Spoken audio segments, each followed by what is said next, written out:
Front des Alpes, juin 1940. Dans quelques heures, une poignée de soldats français va devoir affronter le déferlement de 300 000 Italiens. Dans certains secteurs, ils se battront à 1 contre 8. Partout en France, c'est le triste spectacle de la défaite. Le gouvernement a fui à Bordeaux le 14 juin. Le même jour, les Allemands sont entrés dans Paris. Les routes sont encombrées de réfugiés et de troupes qui refluent. La débandade se répand comme une maladie contagieuse. Mussolini est sûr de sa victoire. Pourquoi les Français se battraient-ils encore alors que tout est perdu? Pourquoi risqueraient-ils la mort à l'heure où beaucoup se rendent aux Allemands? Les prétentions du Duce n'ont pas de borne. Pourtant, le dictateur italien se trompe lourdement. Alors même que la France se décompose, le général Ollery et ses hommes cantonnés sur les Alpes vont se tenir droit. Ils vont continuer le combat et faire mieux que résister. Durant les 10 jours d'une bataille acharnée, les Italiens vont perdre plus de 6 000 hommes sans parvenir à s'emparer d'un pouce de la terre de France. Presque partout, les troupes françaises vont les repousser. Malgré tous les assauts et la pression des divisions de panzer allemands qui les prennent en tenaille, l'armée des Alpes va remporter une éclatante victoire.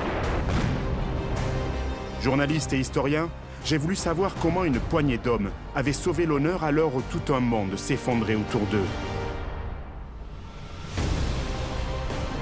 J'ai recueilli des témoignages. Moi, j'ai rencontré plusieurs anciens qui, depuis leur position, défendaient leur maison qu'ils pouvaient voir. Donc il est évident qu'eux, ils avaient envie de leur découdre, de gagner. J'ai récolté des indices. Tout ça, ce sont des impacts de balles. Oui. Ils se sont acharnés sur cette entrée et ils n'ont pas réussi à rentrer.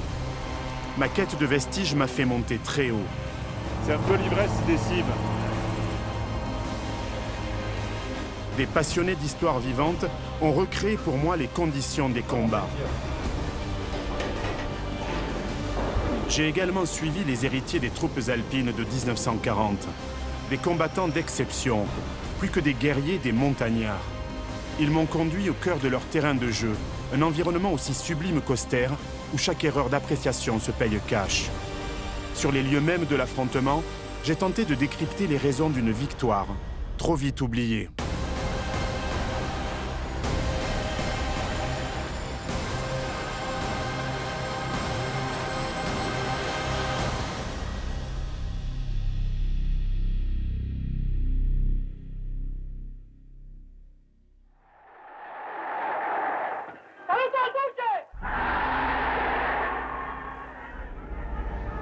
La dichiarazione di guerra è già stata consegnata agli ambasciatori di Gran Bretagna e di Francia.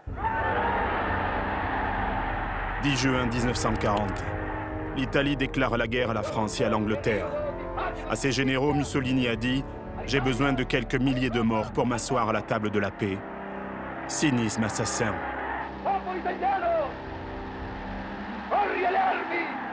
Le Duce a une idée derrière la tête. Il veut occuper la France des Alpes au Rhône, s'emparer de Nice et Marseille pour en faire des ports italiens. Son appétit semble insatiable, ses ambitions démesurées. Il faut dire que depuis un mois déjà, les troupes de son allié Adolf Hitler caracolent dans les plaines françaises. À la mi-mai, les Allemands ont lancé leur offensive sur les Pays-Bas, la Belgique et le Luxembourg. C'est le Blitzkrieg, la guerre éclair, basée sur la puissance du choc et la vitesse, grâce à la coordination parfaite entre les blindés et l'aviation.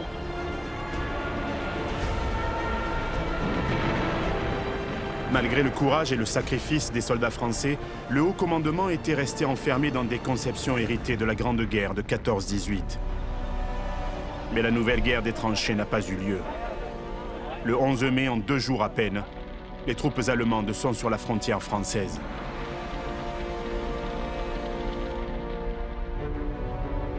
Après la chute des Pays-Bas et de la Belgique, une partie des troupes franco-britanniques a été obligée d'embarquer à Dunkerque, qui tombe le 4 juin. Le 7 juin, le front français est percé sur la Somme. Les troupes allemandes sont sur la Seine le 9 juin, sur l'Aisne le 10 juin. Elles franchissent le Rhin le 13 juin, parviennent à Dijon et Orléans le 17 juin. Cherbourg et Brest sont atteintes le 19 juin. Mais à cette date, la ligne de défense des Alpes est encore intacte. Dès la déclaration de guerre par Mussolini le 10 juin à minuit, les Français ont décidé de faire sauter les ponts et les passerelles situées sur le chemin des envahisseurs italiens. 53 tonnes d'explosifs ont rendu quasiment impossible toutes les attaques motorisées et blindées de l'ennemi. Invités à évacuer leur village, bon nombre de civils n'ont même pas eu le temps de franchir les obstacles.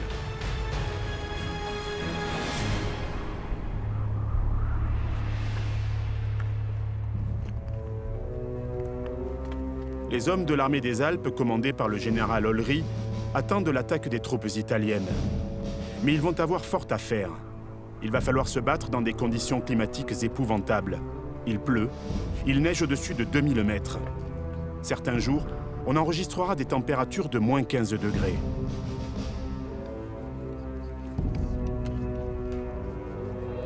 Éric Chalier est le président de l'association Tempête sur les Alpes, le seul groupe reconstituant fidèlement les troupes alpines françaises de cette époque.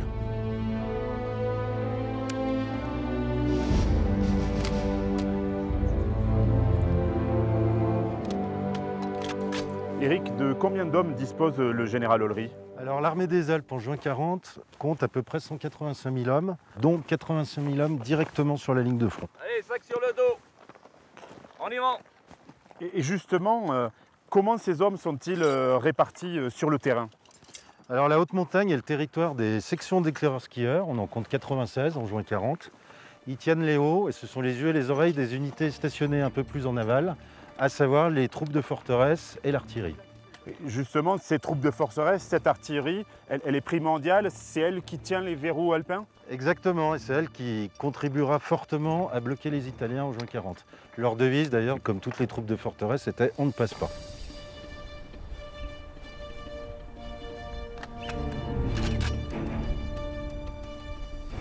Quel est véritablement le terrain d'action des forces françaises? C'est la chaîne des Alpes. Donc elle s'étend de la Haute-Savoie jusqu'à Menton au bord de la Méditerranée. Ça représente environ 400 km de long sur 150 km de profondeur. Donc c'est une bataille qui va vraiment avoir lieu sur le massif alpin? C'est essentiellement une bataille qui va se dérouler en zone montagneuse, oui.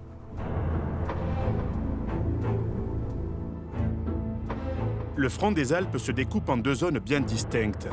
L'une au nord de la vallée de l'Ubaye, difficilement franchissable en dehors de quelques cols praticables en été, Petit Saint-Bernard vers la vallée d'Aoste, Mont-Cenis et Mont-Genèvre débouchant sur Turin, col de l'Arche. Au sud, le massif alpin est plus perméable et descend progressivement vers Nice. Le col de Tende aboutit côté italien à Coni. Le dispositif français se découpe en trois secteurs fortifiés, dans les Alpes-Maritimes, le Dauphiné et en Savoie. C'est la ligne Maginot des Alpes. À partir des années 30, face à la montée des périls en Europe, le gouvernement français a décidé de fortifier une partie de ses frontières dans le nord, l'est et les Alpes. Cette ligne de bunkers sophistiqués porte le nom de son initiateur, Maginot.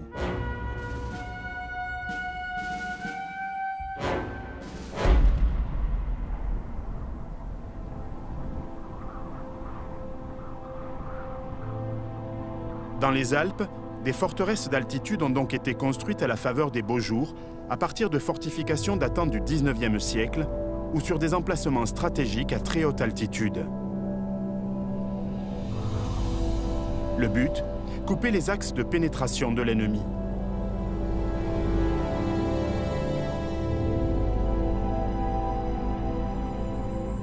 En Haute-Maurienne, le fort de la Tura domine de sa masse la cuvette du Mont-Cenis.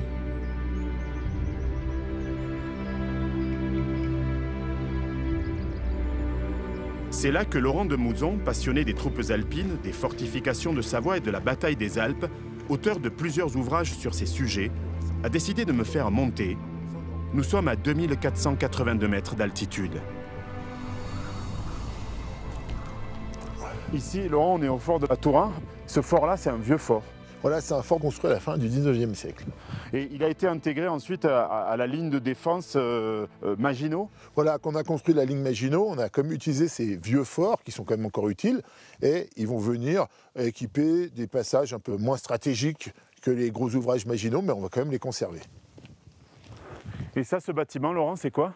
Alors ça, c'est le casernement de la troupe. Qui a été construit à l'époque. 1901-1903, c'est marqué dessus. Combien de temps pour construire ça? 5 ans. Et ça, c'est quoi? Alors ça, c'est les galeries qui permettent d'accéder aux 4 casemates en falaise. Ils ont creusé la montagne. On a creusé la montagne. Pic, pioche, dynamite. Un métro. À la Tura, comme pour beaucoup d'autres fortifications alpines, les Français ont accompli un travail de titan pour aménager des postes de tir protégés, les casemates, couvrant la frontière italienne. Ici, ils ont littéralement traversé la montagne de part en part, excavant la roche 30 mètres sous terre, jusqu'à atteindre la falaise surplombant les routes d'invasion. Là, les pièces d'artillerie pouvaient rentrer, en fait. Voilà, on rentrait les pièces d'artillerie dans les casemates. D'ailleurs, en 40, il y en a une qui restera dans les casemates en permanente et l'autre sera utilisée à plusieurs endroits, sera sortie, re-rentrée, ressortie. Ils les déplacent. Ils les déplacent. En fait, on connaît bien la ligne Maginot du Nord-Est, mais on ignore complètement qu'il y a une véritable ligne Maginot qui a été construite sur les Alpes. Dans quelles circonstances a-t-elle été construite? Alors, cette ligne Maginot, elle fait partie du programme général Maginot. D'ailleurs, le premier ouvrage construit de toute la ligne Maginot, c'est Reims-Place dans les Alpes-Maritimes en 1931, avant le Nord-Est. Donc ça veut dire que la ligne Maginot des Alpes est aussi importante que celle du Nord-Est. Ça veut dire qu'il y a une ligne Maginot sur la totalité des Alpes, c'est-à-dire sur les 400 km de... Du Mont-Blanc à la Méditerranée. Alors évidemment, le massif du Mont-Blanc, non, mais dès qu'on arrive sur les premières vallées perméables, oui, et elle va jusqu'en Corse. Et même en Tunisie avec la ligne Maretor, tu vois.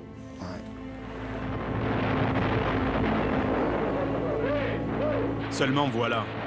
Au milieu du mois de juin 1940, l'autre ligne Maginot, celle du nord et de l'est de la France, a été prise à revers. Piégées, les unités françaises se sont bien battues.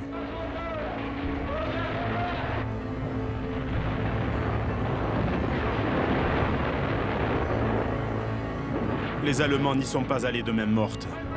Ils ont pilonné, bombardé, désossé les fortifications, cabossé les tourelles, percé les cuirasses, chassé les occupants à la grenade, au lance-flammes. Ils les ont traqués comme on traque des rats, obligeant les équipages à se rendre avant qu'ils n'asphyxient.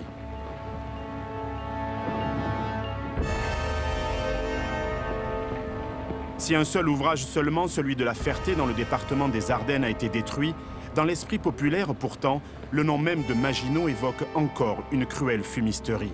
Ce mur de béton armé n'a pas empêché l'offensive allemande puisque l'ennemi a frappé là où on ne l'attendait pas, en contournant l'obstacle pour le réduire dans un second temps. Mais dans les Alpes, l'implantation des ouvrages Maginot a été particulièrement bien étudiée. Il y a véritablement un processus d'installation, c'est-à-dire on ne les met pas au hasard, ces ouvrages Maginot et ces forts.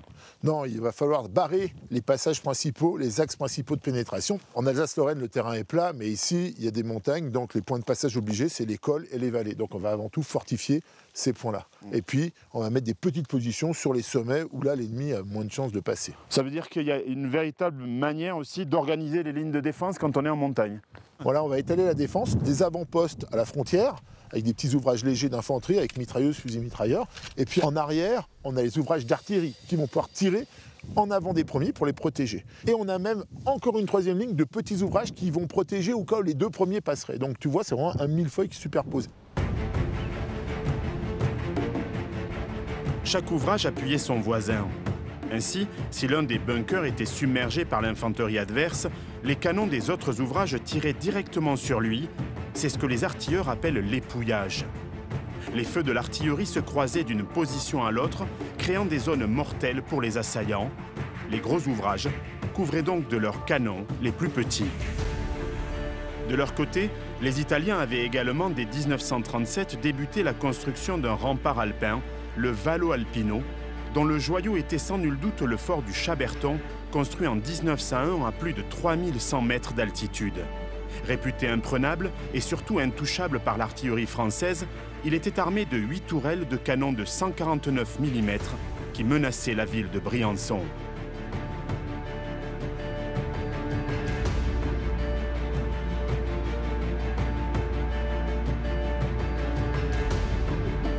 Cette bataille des Alpes s'annonçait aussi comme un fabuleux duel d'artillerie.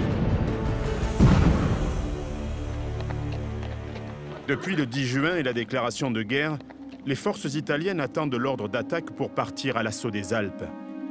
Les troupes alpines se retrouvent en pointe de l'attaque. Ce sont les célèbres Alpini, coiffés de leur légendaire chapeau de feutre à plumes de chouca ou d'aigle. Mais même parmi eux, des officiers répugnent à attaquer leurs anciens frères d'armes de la Première Guerre mondiale.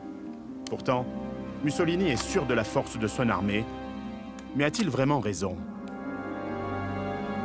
Historien passionné, Jean-Baptiste est le président de l'association Plotone Avanti, qui reconstitue fidèlement les troupes de montagnes italiennes. Jean-Baptiste, quels sont les effectifs de l'armée italienne à la veille de la bataille? Ils disposent de plusieurs centaines de milliers d'hommes qui sont parés à se battre. Face à eux, les Français sont beaucoup moins. De plus, les Italiens ont une aviation qui n'a pas encore été entamée par les combats, alors que celle des Français est durement occupée par les Allemands. Donc la supériorité numérique est vraiment du côté italien et la France va devoir se battre avec des hommes en nombre réduit. Mais est-ce que ces Italiens sont de bons soldats? Oui, il y a vraiment une légende noire autour du soldat italien qui serait lâche, pleutre. Il y a eu des défaites très graves comme à Douai, mais à côté de ça, il y a de très bonnes unités qui ont fait des faits d'armes assez importants au cours de l'histoire italienne. Mais leur équipement ne suit pas toujours et ils ont un commandement qui n'est pas non plus forcément l'un des meilleurs d'Europe, avec certains chefs complètement sclérosés. Et ça va jouer des tours durant la guerre à l'armée italienne. Mais stratégiquement, est-ce que l'Italie est prête à attaquer la France? Pas vraiment. Les chefs militaires italiens ont averti Mussolini qu'il ne serait pas prêt avant plusieurs années. L'industrie italienne est loin d'être l'une des plus puissantes de l'époque. Il n'y a pas assez de matériel. Et les Italiens font le choix en 1939 de ne pas rentrer en guerre. Ils ont déclaré ce qu'on appelle la non-belligérance. Et finalement, ils profitent du fait que les Français soient battus dans le nord-est, que les Allemands soient passés par la Belgique. Et ils décident d'entrer en guerre comme ça en juin 1940. Mais c'est un choix qui va se révéler finalement gravissime pour l'Italie. Mussolini espère que l'avancée des troupes allemandes lui permettra de conquérir des territoires sans vraiment combattre. Et il n'a pas tort. À la mi-juin, la France est exsangue. Le 17 juin à midi, le maréchal Pétain annonce à la radio qu'il fait don de sa personne à la France. Mort d'investiture. En ces heures douloureuses, je pense aux malheureux réfugiés qui, dans un dénuement extrême, sillonnent nos routes. Je leur exprime ma compassion et ma sollicitude. C'est le cœur serré que je vous dis aujourd'hui qu'il faut cesser le combat. Je me suis adressé cette nuit à l'adversaire pour lui demander s'il est prêt à rechercher avec moi, entre soldats, après la lutte et dans l'honneur, les moyens de mettre un terme aux hostilités. Mais si au nord l'esprit de résistance semble brisé, l'armée des Alpes est bien loin d'avoir dit son dernier mot.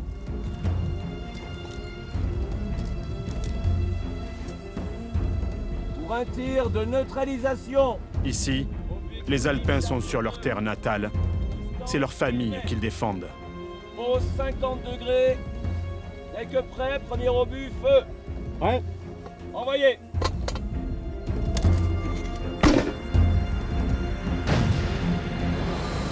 Le 18 juin, Mussolini est à Munich. Dans les rues, les Allemands sont hystériques. Pour eux, la fin de la guerre est proche depuis la demande d'armistice du maréchal Pétain. Le doute chez lui vient pour finir les restes. Il réclame les Alpes jusqu'au Rhône, la Savoie, Nice, la Corse, Tunis et Djibouti. Mais Hitler veut en finir avec la campagne à l'ouest. Il ne veut pas que la France poursuive la lutte outre-mer aux côtés de la Grande-Bretagne. Si Mussolini veut des territoires, il faudra que ses troupes les conquièrent par les armes. Rentré à Rome le 19 juin, le Duce ordonne l'offensive générale pour le 21 juin. Le plan est simple, dicté par les reliefs des Alpes. 3 directions principales d'attaque sont prévues. Opération B, Petit Saint-Bernard, destinée à remonter la vallée de l'Isère pour aller faire jonction avec les Allemands qui avancent vers Chambéry. Opération M, Col de l'Arche, devant suivre les vallées de l'Ubaye et de la Durance. Opération R, Riviera, participant à l'opération M, en avançant sur Nice et en longeant la côte méditerranéenne. Objectif final des opérations M et R, Marseille. Comment les officiers généraux italiens, qui se sont battus dans les Dolomites pendant la Première Guerre mondiale contre les Austro-Hongrois, qui connaissent bien le combat en montagne, accueillent-ils l'ordre d'offensive de Mussolini? Ils appréhendent un peu parce que même s'ils ont effectivement cette expérience contre les Austro-Hongrois et les Allemands, ils savent que les Français sont préparés depuis très longtemps, qu'il y a de très bons soldats en face et qu'ils ne vont pas se laisser faire. De plus, ce n'est pas vraiment possible de débarquer sur les côtes de Provence, il y a la marine française en face. Ils ne sont pas forcément enthousiastes à l'idée d'aller se faire tuer dans les Alpes. D'autant que pour les soldats, notamment les alpini qui vivent dans les Alpes, on leur demande d'attaquer aussi des cousins d'une certaine manière.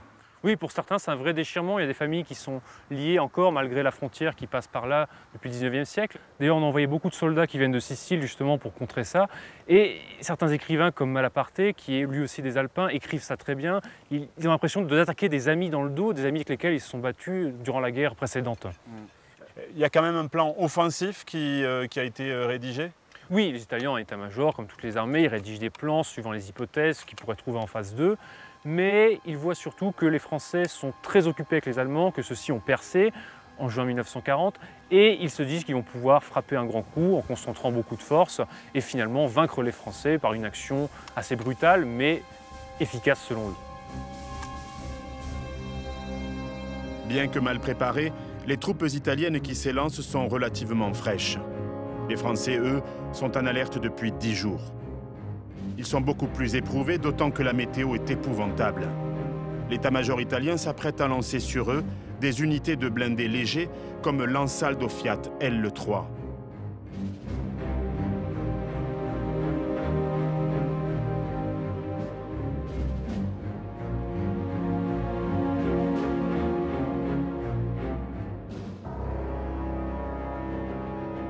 Le 21 juin débute par le bombardement aérien du vieux fort de la Redoute ruinée qui domine à 2460 mètres d'altitude, le col du Petit Saint-Bernard.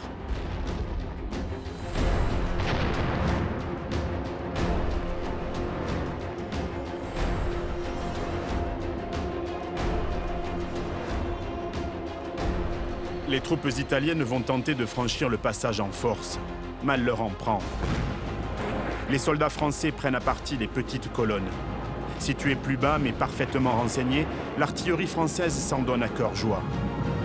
Les tirs sont réglés pour barrer le passage et lorsque les Italiens essayent de déborder en prenant tous les risques, les observateurs les repèrent et font tomber sur eux une pluie d'obus.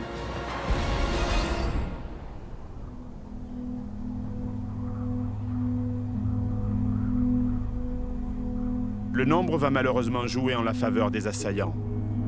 Les Italiens expédient des masses d'hommes pour franchir la frontière en force. Bientôt, le fort de la Redoute ruinée sera totalement encerclé. Les hommes de la garnison se retrouveront coupés du monde. L'un d'entre eux a témoigné de ses heures éprouvantes à sa belle-fille, guide du patrimoine. Gisèle, ton beau-père, François Gued, a été ici pendant la totalité de la bataille des Alpes, au fort de la Redoute ruinée, et tu as eu la chance de l'accompagner. Qu'est-ce qu'il te racontait sur cette bataille, sur sa vie dans le fort? Alors c'était d'abord une expérience personnelle très forte, parce que bon, c'est une belle mission que de défendre son pays, mais c'est aussi une grande expérience collective humaine, parce qu'en fait c'était des montagnards assez aguerris, très courageux, volontaires et solidaires. Et ils ont été en plus très unis parce qu'en fait ils ont vécu de grandes peurs. Parce qu'à un moment donné ils ont été encerclés et donc là ils avaient vraiment, comme ils disaient, la trouille au ventre, la trouille d'être attaqués de toutes parts, ensuite la trouille de ne plus être ravitaillés. Et puis ils se posaient aussi beaucoup de questions sur le sort de tous leurs camarades qui défendaient aussi la frontière dans les alentours parce qu'ils n'avaient pas du tout de nouvelles. En fait, le fort était comme une île perdue au milieu de l'océan. Complètement isolé. Ça veut dire que les Italiens, en fait, étaient très très proches d'ici. Ils avaient encerclé complètement le fort. Ah ben oui, de toute façon, ils sont arrivés à pied en dégringolant les éboulis du Mont Valaisan qui sont en face. Et surtout, ils avaient l'impression qu'ils arrivaient par milliers. Et donc, ils ont eu là vraiment très très peur. Ils pensaient vraiment à leur dernière heure à ce moment-là, quand ils ont vu surtout le nombre de personnes arriver. Ouais. Et le fort lui-même était sous le feu des Italiens. Ah ben oui, parce qu'ils sont arrivés ici au pied de l'enceinte. Hein. De toute façon, il fallait faire sauter cette porte. C'était l'accès principal. La porte qui est là. Voilà, c'était l'accès principal du fort côté italien. Et donc, on a des impacts de balles encore très marquants. Regarde. Incroyable. Tout ça, ce sont des impacts de balles. Eh oui. Donc vraiment, ils se sont acharnés sur cette entrée. Ouais, c'est criblé complètement, quoi. Ouais. Et ils n'ont pas réussi à rentrer. Malgré ça. Eh oui.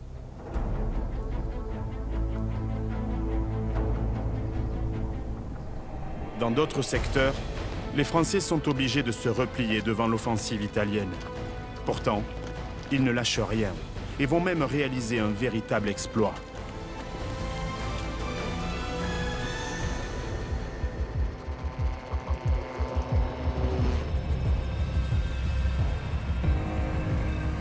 Le 21 juin, les artilleurs français accrochent à leur palmarès un trophée de choix, le joyau de la ligne de fortification italienne, le cuirassé des cimes, le fort italien du Chaberton.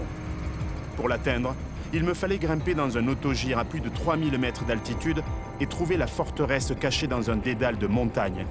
Une véritable aventure. Waouh! J'en ai plein les mirettes là, c'est un peu l'ivresse des cimes. Les montagnes qui sont en face, là, elles sont à combien à peu près? 3000? Elles sont à 3000, oui. 2008, 2009.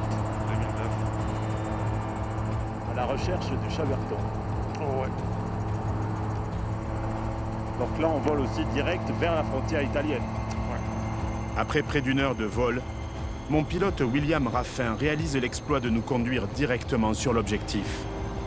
Le fort est bien là, camouflé au sommet du mont Chaberton. La vision de cet édifice gigantesque planté à 3185 mètres d'altitude est surréaliste. On voit les tourelles là, les 8 tourelles. Waouh. Génial. Fantastique. Voilà donc ce fort Chaberton, devenu français à la fin de la Seconde Guerre mondiale. Pour le construire, au début du XXe siècle, les Italiens ont arasé la montagne. Un travail de titan. Distant d'à peine 14 km de Briançon, il pouvait bombarder la gare. Depuis le début de la bataille, il a pris à partie plusieurs ouvrages français de la région et quelques batteries de campagne. Sans grand résultat. Mais la menace est là. Les Italiens sont persuadés que leur position est inatteignable par l'artillerie française. Ils se trompent. Les Français, en grand secret, ont installé hors de la vue de leurs ennemis 2 batteries d'une pièce d'artillerie qui a déjà fait ses preuves durant la Première Guerre mondiale, l'obusier de 280 mm Schneider.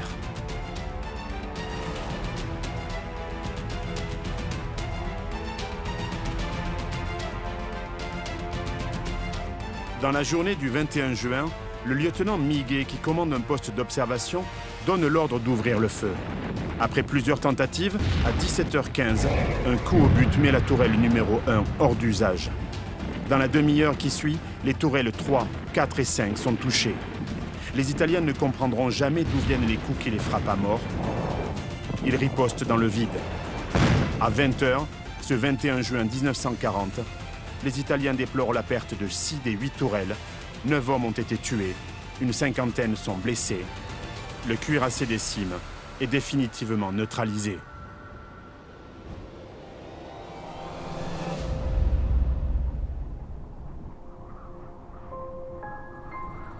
De retour du Chaberton, je regarde cette chaîne des Alpes, majestueuse.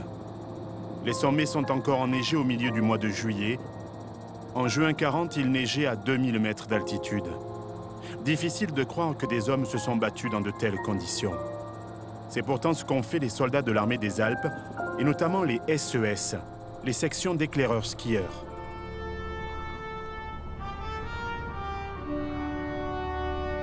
Ces sections constituent des éléments de choc, le fer de lance des unités alpines.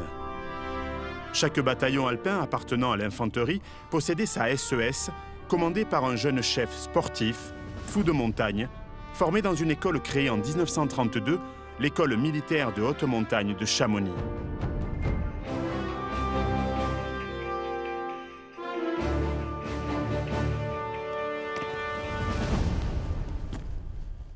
Les missions de l'école sont l'instruction montagne des cadres alpins, puis l'expérimentation et la mise au point de matériel technique, d'équipement, de transmission et d'armement.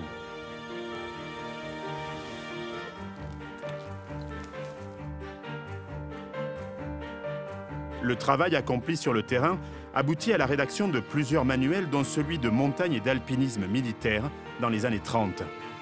Connaissance sommaire des caractéristiques physiques du milieu montagnard, moyens de circulation en hiver, hygiène de vie en altitude, Tout était là, accompagné de planches permettant aux alpinistes de parfaire leur instruction théorique. La montagne attirait à elle ses premiers adeptes. Elle était en train de devenir un sport. Aujourd'hui, le matériel des troupes de montagne et des chasseurs alpins notamment est particulièrement technique, mais on imagine mal le matériel qu'utilisaient les sections d'éclaireurs skieurs dans les années 40. Alors à l'époque, bien évidemment, le matériel était beaucoup plus rudimentaire qu'aujourd'hui. Comme tu peux le voir avec ce marteau d'escalade, ces pitons, mousquetons ou ce piolet. Néanmoins, il existait, parce que le développement des sports de montagne avant-guerre a permis la fabrication déjà de matériel technique. Et l'armée, ensuite, a utilisé ce matériel civil. Il n'y avait pas de matériel spécifique pour l'armée. Ils achetaient ça dans les magasins de sport. Ça veut dire qu'en fait, la montagne, c'était déjà un sport d'élite à l'époque. Oui, c'était des montagnards accomplis déjà qui faisaient ça. Et on retrouve parmi ces gens-là beaucoup de personnel dans les SES. Les SES étaient donc des sportifs de haut niveau. Voilà, au niveau du recrutement, on privilégiait des gens déjà qui avaient pratiqué la montagne dans le civil. Mais comment se bat-on en montagne? Pour le savoir, je suis allé à la rencontre des héritiers des Alpins de 1940. Ce sont des soldats d'élite pour qui la montagne est plus qu'un terrain de jeu, une partenaire qu'il faut bien connaître, amadouer, affronter parfois. Les cadres et les soldats du 7e bataillon de chasseurs alpins de Grenoble m'ont convié à une opération type menée par une section. 500 gauche, 600 droite en ligne. Dernier. Le dernier. Si les moyens techniques et logistiques se sont évidemment modernisés, l'environnement demeure inchangé. La montagne, avec ses cols à prendre, ses pentes abruptes à gravir au plus vite, en un mot, ses contraintes. Un lieutenant commande la mission. Donc mission des groupes, 12, reconnaître la piste en direction du col.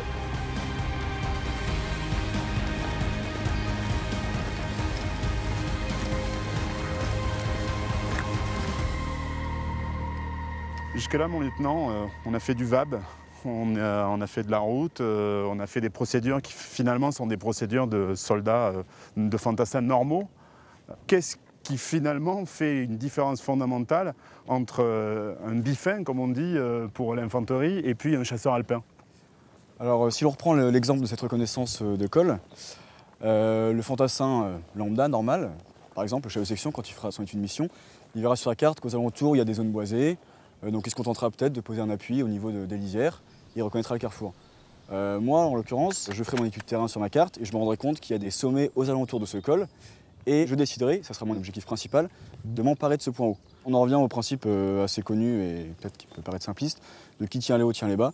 Donc le but du jeu ou le but du combat en montagne sera d'arriver le plus vite possible sur les hauteurs. À partir du moment où on tient les hauts, on a un avantage certain sur l'ennemi qui pourrait venir nous rendre visite. Mais est-ce que ça ne fait pas du chasseur alpin un soldat à part finalement? Parce qu'il y a la contrainte de la montagne. Ah oui, c'est même un soldat complètement à part, c'est-à-dire que c'est un soldat qui devra forcément être plus rustique, ou très rustique en l'occurrence. Voilà, le but du jeu, c'est qu'il soit suffisamment à l'aise physiquement et moralement pour pouvoir se concentrer sur son combat. Ce qui peut nous différencier peut-être de nos anciens des combats de 40, c'est à la rigueur notre équipement. Mais sinon, effectivement, on fait en sorte d'avoir la même pratique de la montagne et voilà, de faire de la montagne notre allié et de savoir l'utiliser à notre profit.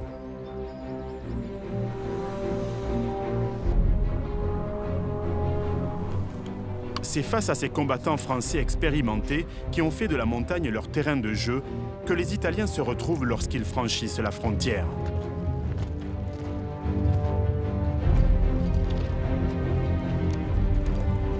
Mais les masses d'hommes qui montent à l'assaut des Alpes n'effraient pas ces Français prêts à tout pour repousser l'assaillant.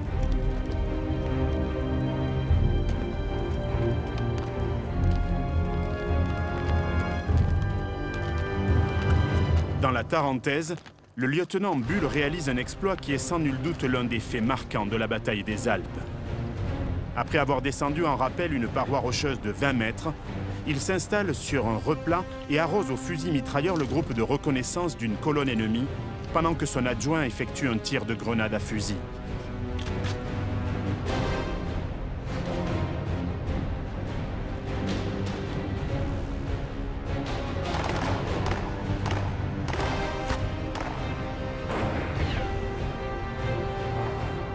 L'ennemi ne comprend pas ce qui lui arrive. Il reflue de 800 mètres. Pour forcer les défenses françaises, l'état-major italien compte sur l'appui de son aviation. Seulement voilà, les généraux du Duce vont vite se rendre compte qu'ils ne seront pas maîtres du ciel. Non seulement le brouillard rend inefficace la plupart des bombardements, mais l'aviation française mène des missions d'interception grâce à un avion rapide et nerveux, le De Wattin D520.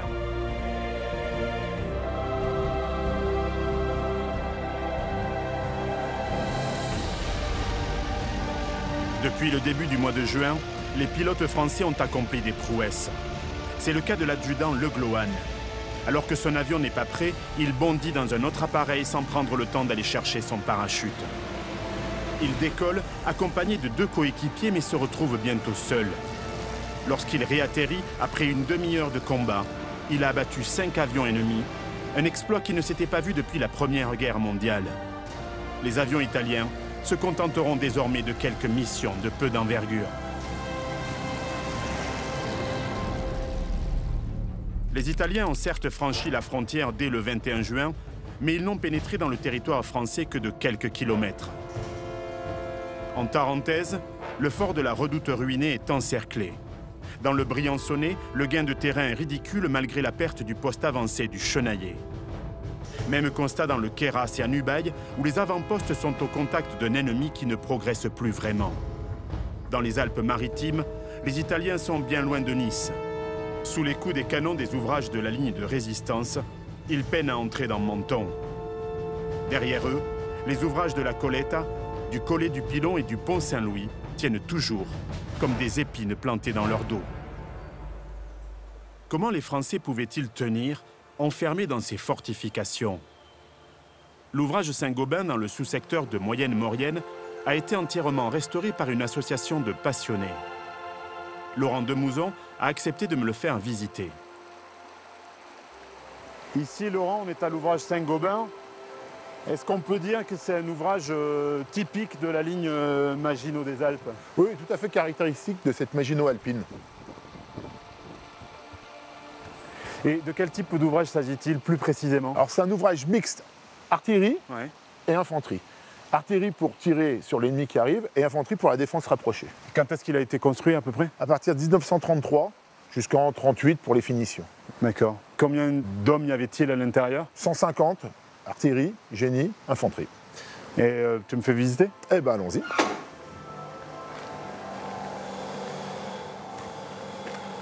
Alors là, on est quasiment au Moyen-Âge. Assez massif le pont-levis. Hein. Assez imposant. Et là, ce sont des douves. Alors, on appelle ça un fossé diamant. C'est pour empêcher l'ennemi de s'approcher des créneaux de défense et aussi pour absorber des blocs de béton qui se détacheraient au cas où des tirs ennemis percuteraient la façade. Ouais, c'est pour éviter en fait que ça n'obstrue les mitrailleuses. Totalement. Allez. Combien de mètres de galerie? 350. Ah, c'est quand même un bel ouvrage.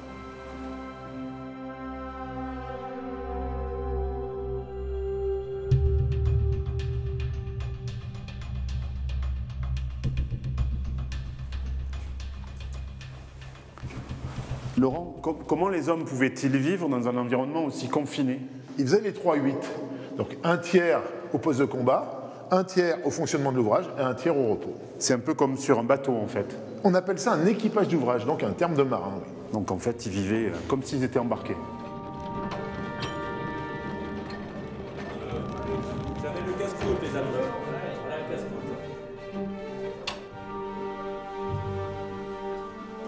On a tout le confort. On a l'électricité, on a le chauffage, on a l'eau courante, on a des douches, des WC. On peut vivre en autonomie pendant 3 mois.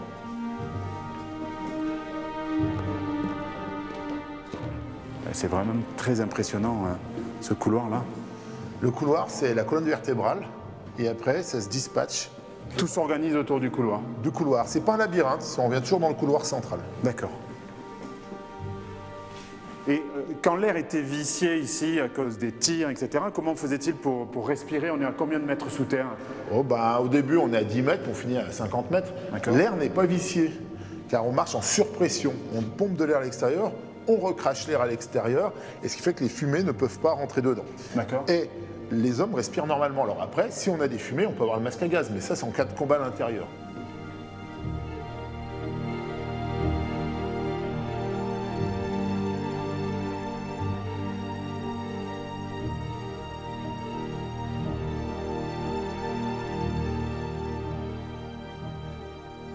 Alors c'est ici où se trouve la salle des machines, avec 3 moteurs. Et ça fonctionnait tout le temps? Alors, en cas de coupure électrique, s'il faut être autonome, eh bien on est autonome, les moteurs marchent dans un boucan d'enfer. On est vraiment comme dans un sous-marin, en fait. Ou un destroyer, avec les blocs de combat qui seraient les tourelles du navire, quoi. Et quel genre d'armement possède ce dispositif? Pour l'artillerie, ce sont des mortiers d'ouvrage. Et pour l'infanterie, mitrailleuses et fusils mitrailleurs pour la défense rapprochée. Donc c'est quand même un ouvrage qui est puissamment armé. C'est un beau bébé. Ah, elle pèse son poids. Hein. Ça se mérite. Hein. Et ça, ce sont des mortiers, c'est ça? Voilà, ça c'est 2 mortiers de l'ouvrage. D'accord. C'est du 80 mm. 80 mm de forteresse. Ouais. Alors, ce que je comprends difficilement, c'est ici on est dans un milieu complètement confiné. Il y a 2 mortiers de 80 mm, mais comment les servants qui n'ont pas de visibilité vers l'extérieur pouvaient arriver à être efficaces? Alors aux avant-postes, sur les sommets, on a des observateurs d'artillerie, donc qui avec des jumelles ou des binoculaires repèrent les positions ennemies. Grâce à des coordonnées, les communiquent au PC. Le PC, grâce à ce transmetteur d'ordre, va envoyer les coordonnées de tir aux artilleurs qui vont pouvoir tirer sur les Italiens. Et on va rectifier un peu à droite, un peu à gauche, devant, en arrière. Et grâce à ça, c'est une bataille navale, on met un coup au but. Et ça veut dire que les tirs étaient pré-réglés, les tireurs savaient où allaient tomber leurs obus, quoi. Oui, bien avant les combats, bien avant-guerre, on a tout ciblé. Et donc on est prêt à déclencher un tir en pleine nuit, en plein brouillard, sur un sentier perdu en pleine montagne. Donc les Italiens ont dû être particulièrement surpris de la précision des tirs. Très grosse surprise. D'ailleurs, l'artillerie française de toute la guerre, c'est peut-être la plus précise. Ouais. Mais comment on fait pour communiquer entre les blocs de tir au sein même d'un ouvrage? Et puis surtout, est-ce que les ouvrages communiquaient entre eux et comment? Alors, dans un ouvrage, on communique par téléphone, par transmetteur d'ordre aussi. On a aussi un système de tuyaux où on parle dedans, alors il faut avoir une bonne oreille. Et puis après, entre ouvrages, donc radio, téléphone et signaux optiques. Créneaux optiques, on peut faire aussi des signaux comme dans la marine. D'accord, c'est une sorte de morse en fait. C'est du morse avec une lampe. Et c'est une technologie qui finalement est à la pointe du progrès pour l'époque? Je pense que la ligne Maginot, c'est une concentration d'un savoir-faire qui est énorme et qui fait peut-être la fortification la plus aboutie qui a jamais existé. Oui, bien reçu, je transmets au lieutenant. Au lieutenant, l'ennemi est aperçu sur la côte de 1200. Les artilleurs français des ouvrages des Alpes-Maritimes font mieux que se défendre. Au matin du 22 juin, ils repoussent une nouvelle attaque italienne favorisée par le brouillard et des pluies diluviennes. Commencez le tir, immédiatement.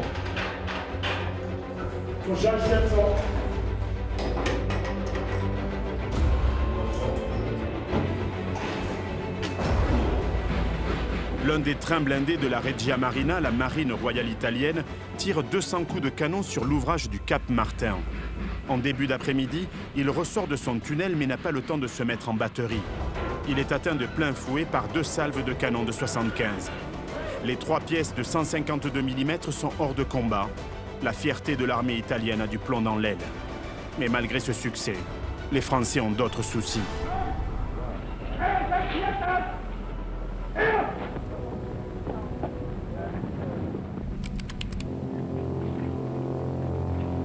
Le 22 juin, après d'âpres négociations, à Rotonde, la convention d'armistice entre la France et l'Allemagne est enfin signée. Mais elle ne doit entrer en vigueur que 6 heures après la signature d'un armistice entre la France et l'Italie. Les troupes allemandes peuvent poursuivre leur avancée vers le sud.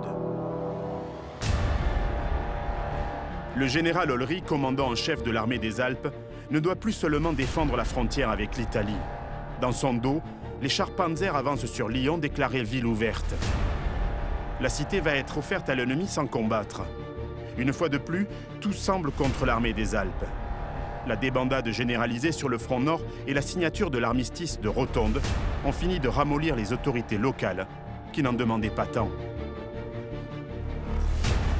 L'armée des Alpes est désormais attaquée de 2 côtés car le 16e Panzerkorps a reçu la mission de marcher sur Grenoble et Chambéry afin de couper la retraite des éléments français attaqués par les forces italiennes.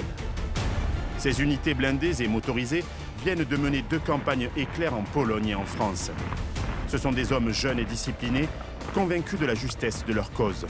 Ils foncent depuis les bords de la Marne sans avoir rencontré de résistance. La stratégie de leur chef, le général Erich Hoppner, se veut efficace. L'homme est un cavalier. Le groupement A doit atteindre Annecy. Le groupement B a pour objectif Grenoble. Le groupement C a pour mission d'assurer la couverture du flanc sud des opérations A et B en venant border l'Isère, au nord de Montélimar. Le général Ollery va devoir faire face au déferlement des troupes allemandes. Il est totalement seul. Le chef de l'armée française, le général Weygand, est loin et préoccupé par d'autres problèmes. L'armée des Alpes ne fait pas partie des préoccupations de l'état-major. Ollery est donc totalement libre de prendre ses décisions et cette autonomie va lui permettre d'organiser sa défense comme il l'entend. Pour bloquer les Allemands, Ollery va disposer d'un assemblage hétéroclite de vieux réservistes et de jeunes soldats. Certains sont enthousiastes, d'autres plus désabusés. Il y a là une division coloniale qui jusque-là servait de réserve, des marins de Toulon, quelques chars, des fantassins repliés depuis le nord-est. La cohésion générale laisse à désirer, et pourtant, les 30 000 hommes qui composent cette force vont être chargés de tenir sur 2 lignes de défense successives. Une ligne sur l'Isère, une ligne sur la Durance. Après que Lyon ait été offerte par les autorités françaises, les Allemands, après une farouche résistance des tirailleurs sénégalais à Montluçon, franchissent le Rhône. Les Français se replient alors dans le département de l'Isère. Dans la soirée du 20 juin, tous les ponts ont sauté sauf celui de Culloz, ce qui permet aux troupes du Reich de menacer Chambéry. Entre le 22 et le 24 juin, l'armée des Alpes résiste partout, à Aix-les-Bains, Chambéry et à Voreppe, où les canons français bloquent l'accès à Grenoble.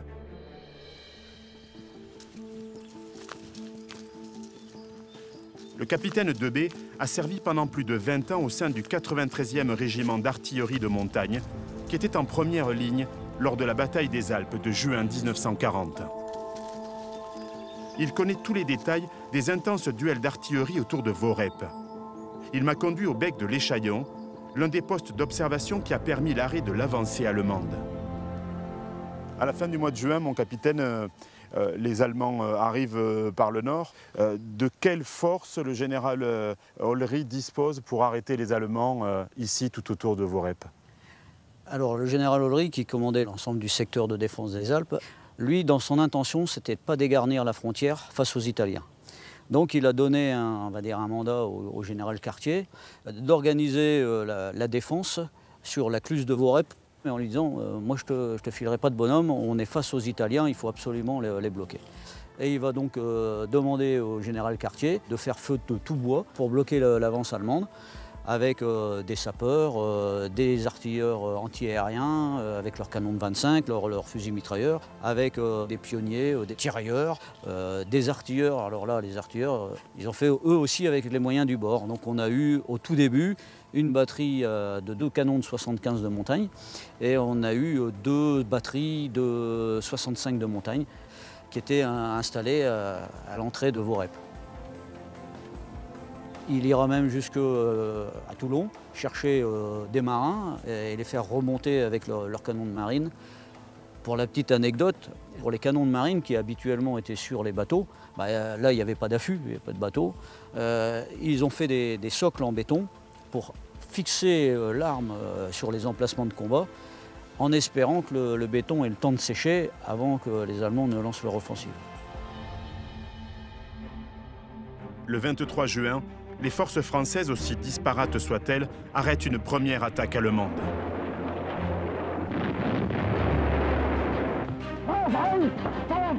Mais les soldats du Reich remontent à l'assaut le lendemain 24 juin, en force.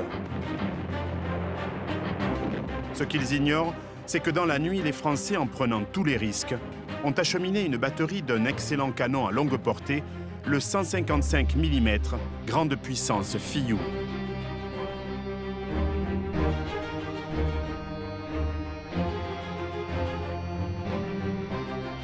Pendant toute la journée, les observateurs du bec de l'Échaillon vont permettre aux pièces françaises de tirer au but. Les Allemands sont stoppés. Effectivement, oui, ici ils avaient une superbe vue sur la plaine en fait, qui est à nos pieds. Cette mise en place de l'artillerie française ici sur Voreppe, est-ce que c'est une réussite? Est-ce que les Allemands sont arrêtés? Oui, c'est une totale réussite et c'est une grande surprise pour les Allemands. D'ailleurs, le général Marchand qui commandait l'artillerie a eu un petit mot en disant « L'artillerie française est rentrée dans la bataille comme des cambrioleurs ». Alors ça peut paraître un petit peu surprenant comme expression, mais en fait il voulait dire que cette artillerie lourde est arrivée en totale discrétion, sans que personne ne le sache. L'artillerie s'est déployée de nuit, sous la pluie, en feu complètement éteint. Même les défenseurs de Worep ne savaient pas que les pièces étaient arrivées derrière. Donc ils ont été eux aussi surpris lorsqu'ils ont entendu le chointement des obus qui passaient par-dessus Worep pour aller frapper les Allemands en face.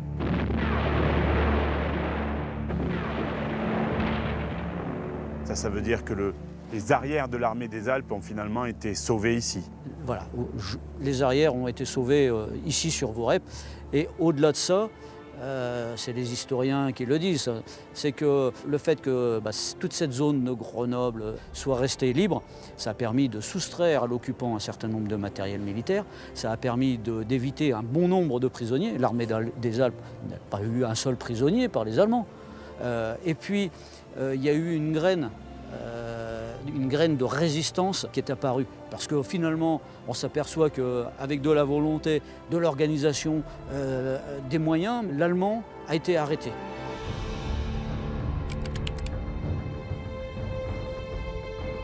Le 23 juin, près de Rome, les plénipotentiaires français sont reçus à 19h30 pour se faire remettre les conditions d'un armistice qui devrait entrer en vigueur le 24 juin, à minuit. Les Italiens veulent encore gagner du temps et du terrain dans les Alpes. Sur tout le front, le scénario se répète. Les Italiens ont moins de 24 heures pour avancer.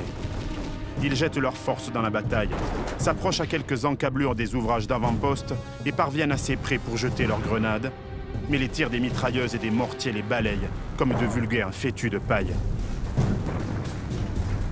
Pendant toute la journée du 24 juin, les tentatives d'attaque de l'infanterie italienne se succèdent, en vain. Les troupes du Duce sont exténuées.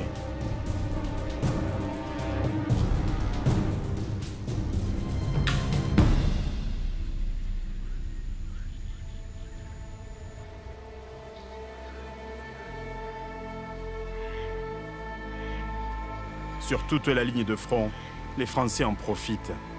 Dès qu'ils le peuvent, ils attaquent leurs ennemis, les harcèlent, les surprennent et les délogent jusque dans leur camp. Récupérez les armes!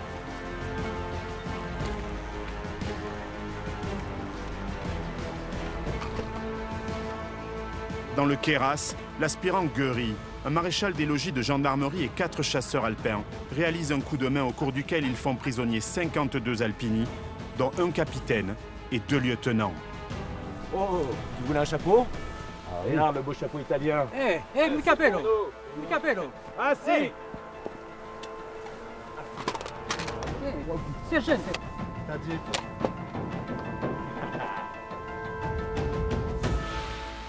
Jean-Baptiste, dans quel état se trouvent les troupes italiennes à l'aube du 24 juin? Elles sont meurtries, d'abord physiquement, parce qu'elles se sont battues dans un environnement qui est difficile, avec des conditions climatiques qui sont encore extrêmes, même si on est en été. Il reste beaucoup de neige et des Italiens, en grand nombre, plusieurs milliers, souffrent d'engelures. Et ils ne parviennent pas à progresser, les Français se défendent bien, ce qui, en plus, pour ne rien gâcher, ajoute un coup terrible au moral des Italiens. Est-ce que du côté de Menton, dans le sud, là où c'est un petit peu moins montagneux, la situation est identique? Là, en fait, oui, parce que là, les Français disposent d'une artillerie qui est efficace, précise. Les officiers français ont fait un travail de préparation avant la guerre. Ils savent par où les Italiens pourraient attaquer et ils ont réussi en fait à tirer de manière assez efficace sur leurs axes de progression et ça a empêché les Italiens de réellement avancer. Dans les Alpes-Maritimes, l'ennemi est au contact de la ligne des ouvrages d'avant-poste. Si les Italiens sont dans l'est de Menton, leurs renforts ne peuvent pas emprunter la route nationale car le petit ouvrage du pont Saint-Louis, bien qu'encerclé depuis plusieurs jours, leur barre toujours le passage. La résistance de l'ouvrage du pont Saint-Louis résume à elle seule l'esprit des Français qui appliquent à la lettre la devise des bataillons de forteresse. On ne passe pas. Depuis le début de la bataille, cet avant-poste muni d'une barrière anti-char et d'un canon de 37 mm a repoussé toutes les attaques.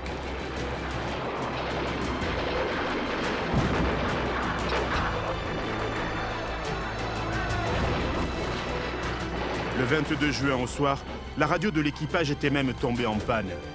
Les hommes étaient coupés du reste du monde. Pourtant, comme tous leurs camarades, ils ont poursuivi la lutte. Les Italiens n'ont avancé que de quelques kilomètres.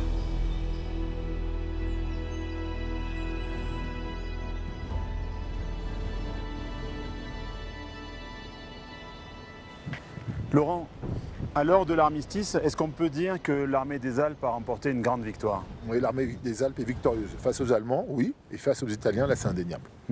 Et comment on peut expliquer la réussite du général Olry? C'est plusieurs facteurs. Côté français, d'abord les Alpes. C'est dur à traverser, de la neige, du froid, ça entrave les mouvements italiens. Et puis, des positions fortifiées établies. Un terrain qu'on connaît très bien, une artillerie très précise, dont on a repéré tous les plans de tir. Plus des troupes alpines ou non alpines, mais qui se sont battues, qui se sont accrochées. Et puis aux avant-postes, nos éclaireurs-skieurs qui ont ralenti les Italiens. Donc ça a permis la victoire. Et puis, il y a les maladresses italiennes.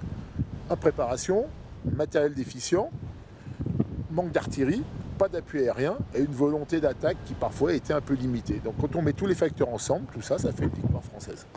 À l'inverse, est-ce qu'on peut dire que l'esprit alpin, l'esprit montagnard a aidé cette armée des Alpes? Il y a beaucoup de cadres de l'armée des Alpes qui vont rentrer dans la résistance à l'issue de l'armistice. Oui, alors je ne vais pas dire qu'on est meilleur que les autres de l'armée française, mais il est vrai que les troupes de montagne sont assez aguerries et c'est un recrutement local. Et moi, j'ai rencontré plusieurs anciens qui, depuis leur position, défendaient leur maison qu'ils pouvaient voir. Donc il est évident qu'eux, ils avaient envie de leur découdre, de gagner. Et vainqueurs, ils l'ont été et ils n'ont jamais accepté la défaite.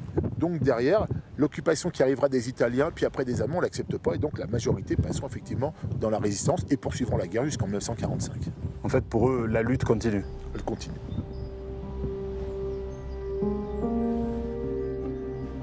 Le 24 juin à minuit, les conventions d'armistice entrent en vigueur. Les Allemands occupent le nord de la ligne de démarcation. Les Italiens, qui n'ont avancé que de quelques kilomètres en territoire français, s'emparent de la ligne de fortification et de quelques zones stratégiques sur la frontière. Les troupes de l'armée des Alpes doivent se replier à 50 km de la ligne atteinte par leur ennemi. Les soldats français ont 10 jours pour évacuer. Ils doivent se replier dans la zone libre.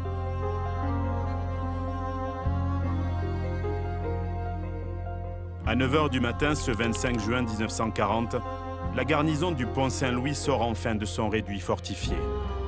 Les hommes sont sales, parasés, éreintés par des heures d'une lutte acharnée. Les Italiens présents n'en reviennent pas. Spontanément, ils se mettent au garde à vous. Un officier interloqué murmure « Il n'était que 9 ».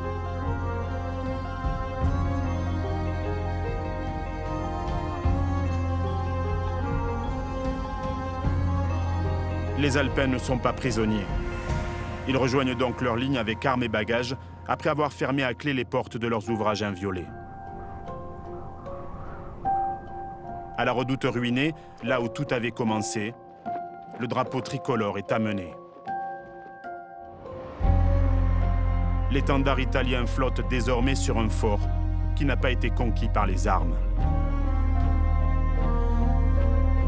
Le détachement français défile la tête haute, les dents serrées. Leurs adversaires leur rendent les honneurs. Maigre consolation pour des hommes qui n'ont rien lâché. En une dizaine de jours de combat, les Italiens ont perdu 6000 hommes, morts, disparus, blessés ou prisonniers.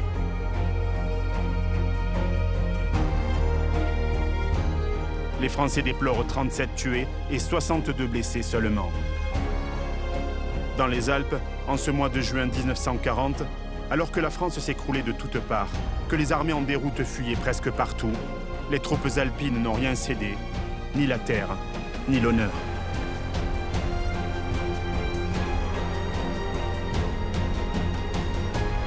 Dans son ordre du jour daté du 26 juin 1940, le général Olry écrit « Au moment où cessent les hostilités, je remercie les troupes de l'armée des Alpes de l'effort qu'elles viennent de fournir. Chacun a ainsi donné bien plus même que sa mission stricte lui commandait. Tous ont tenu le coup contre des forces bien supérieures, dont la poussée a été limitée, pied à pied. Ceux qui ont fait cela ont le droit d'en être fiers. »